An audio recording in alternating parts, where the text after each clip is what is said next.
So, andito na nga sa Pilipinas ang Honda ADV 160 Road Sync.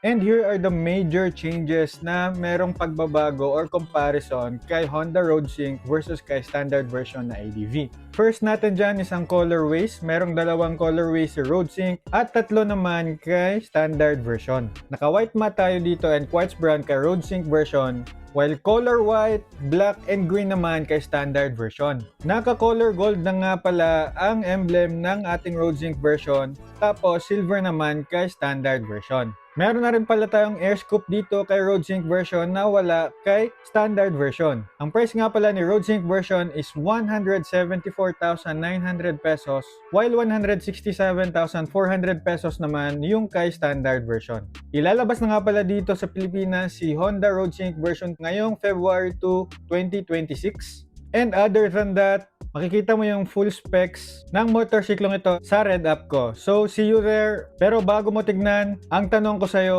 sulit ba si Honda ADV Road Sync 160?